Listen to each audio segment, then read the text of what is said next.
Here we are in an assisted living facility because societies have to decide how to take care of their citizens as they get older. Today, we're going to talk about aging populations. I'm Mr. Coulter, and this is Human Geography.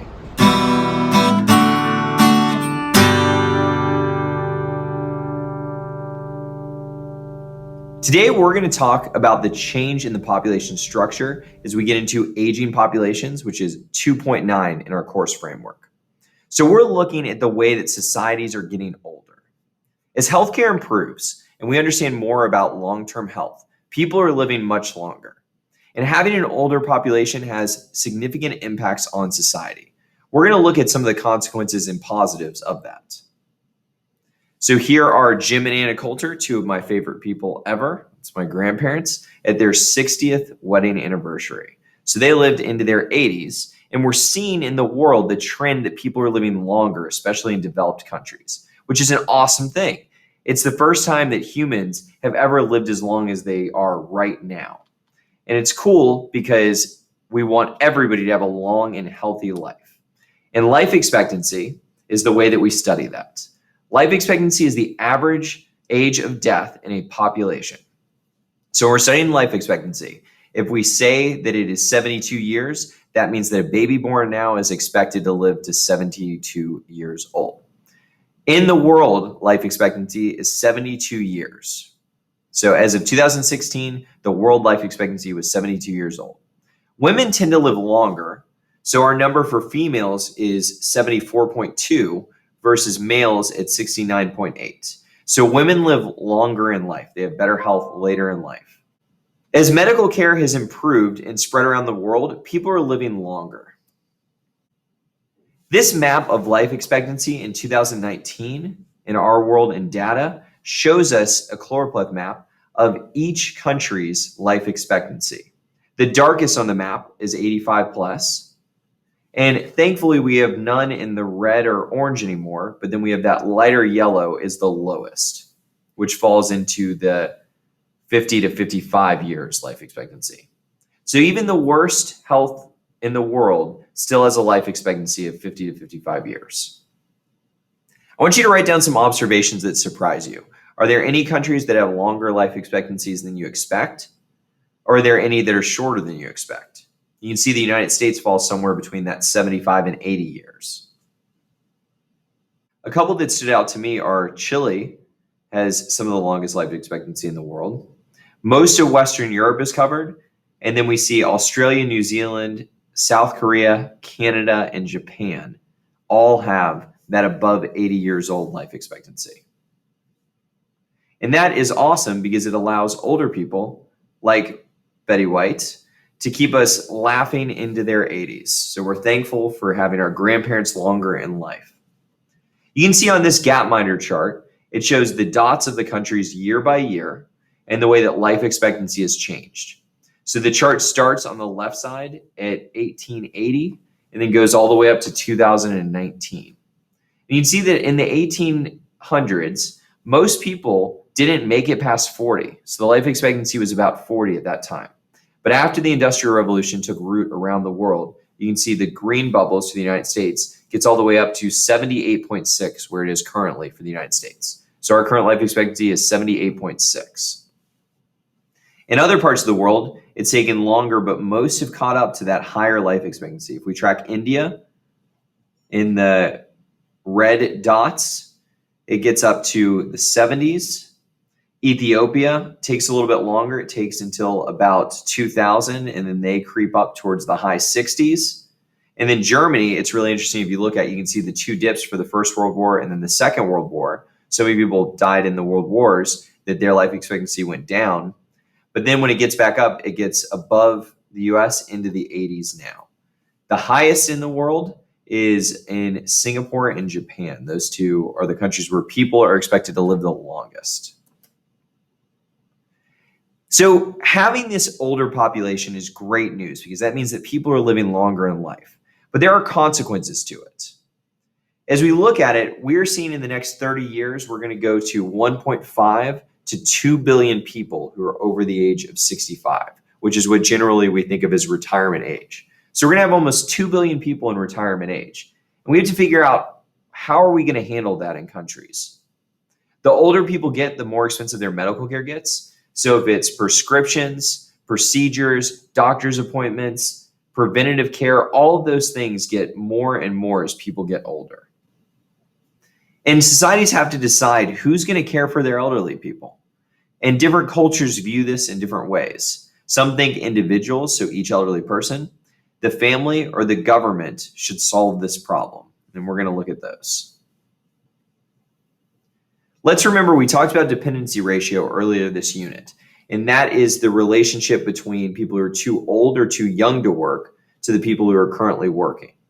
As that ratio gets worse and we have a higher percentage of older people in a society, the burden becomes more and more on those who are working. So as we have less people in working age and more people in retirement age, that burden goes on the workers in order, like through taxes that they have to pay or in paying for their own parents. So we see the burden go to the working aged people. And looking at the US population pyramid, it shows us this shift from a younger to older society. In the 60s, during the baby boom and at the end of the baby boom, we can see that they have a much younger group growing in that sub-19 period. We can see at the end of the baby boom, this growing 19 and under population. And by 2060, 100 years later, one of our biggest demographic groups will be women over the age of 85. So we're shifting to a much older population and a lot of people in retirement age in the United States. And we're going to have to grapple with how we're going to handle that. So Bob is asking, who is supposed to take care of all these old people? And the answer depends on where you are and who you are culturally. So people have the decisions in their own homes and families on who's going to take care of them. But there are three different main approaches. The first is individual responsibility. So some expect that old people prepare for their retirement throughout their working life. So you need to get ready for old age throughout your whole life. And if that's through saving or 401ks, retirement plans, whatever that is, some people expect that you should prepare yourself for your older age.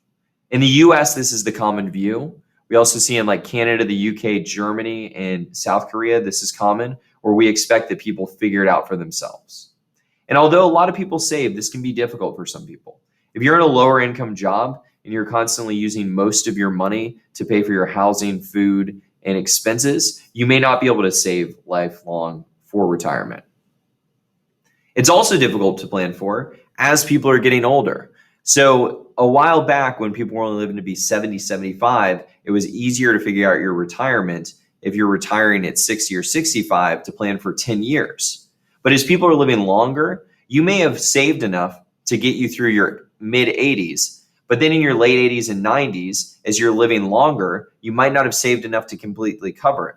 So as you get older, it becomes even harder because you don't know how much you're saving because you don't know how long you're going to live. And it's one of the joys that people are getting older and living healthier lives. But if you run out of money, it becomes extremely hard to take care of yourself. So some societies view it as an individual responsibility for elder care.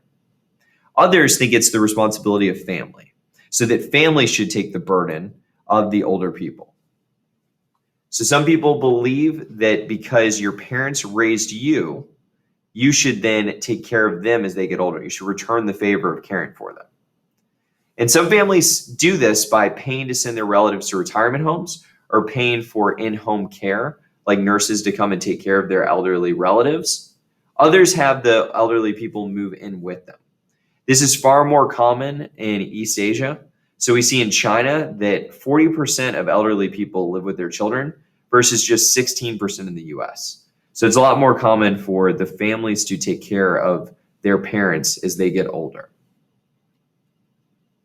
And then finally, some view it as society's responsibility. So when that's the case, the government has to step in and pay for the elderly people.